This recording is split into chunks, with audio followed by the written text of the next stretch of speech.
So ayan mga paps, makikita nyo yung oras. Ayan, 1:59. So magka-count tayo. Ilang 60 second lang yan mga paps, magbabago na. Ayan, abangan natin yung sinasabi kong daylight savings time. So abangan natin. Ayan ang oras. Oh. Ayan. Count lang tayo. 1, 2, 3, 4, 5, 6, 7, 8, 9, 10, 11. Yun, napansin nyo? 3 o'clock na. From 2 o'clock, nagbago na siya. Ayan na siya. Oh. Dito sa kabila, 2 o'clock lang. Ayan, 2 o'clock. Naging 3 o'clock dito. Ayan, 3 o'clock. Diba mga paps? Yan yung sinasabi ko na daylight saving times na nagbago.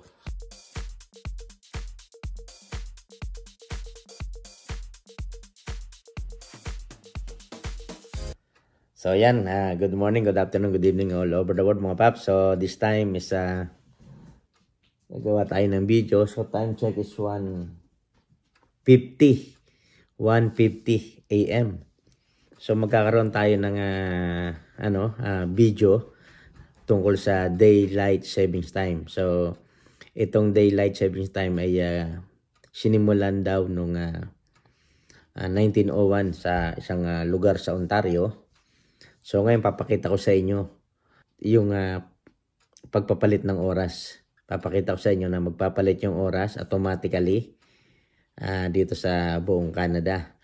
At ito raw daylight savings time ay talagang para makatulong sa para makasave ng energy, dahil nga kapag winter time ay mahaba ang gabi. So mas ang lahat ng tao ay nasa loob ng bahay.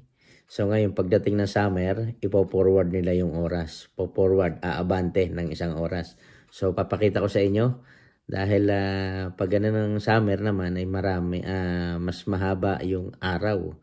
So yung mga tao ay nasa labas pa hanggang 9 PM, 10 PM dahil lumulubog ang araw is between 10 to 11 PM. So ayan, yun ang daylight saving time. Papakita sa inyo yung pagpapalit ng oras, automatic. Forward siya ng isang oras. So kung alas 2 ngayon, automatic siyang magiging alas 3. Magiging alas 3 siya. So pagdating naman ng November, backward naman siya. So ayan, at panoorin nyo mga paps. So yan mga paps, nakikita nyo sa harapan ko ay mayroong dalawang cellphone na parehas ang oras. Ayan, 1:55. So meron tayong work clock na 1:55 din. So makikita nyo yung pagbabago ng oras dito tsaka dito. Dito automatic siyang po-forward.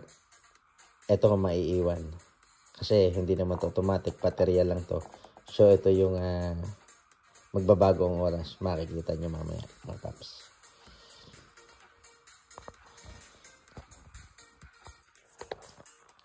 So ayan mga paps, makikita nyo yung oras.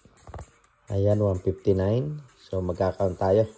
Ilang 60 second lang yan mga paps, magbabago na. Ayan, abangan natin yung sinasabi kong daylight savings time. So abangan natin. Ayan ang oras. Oh. Ayan.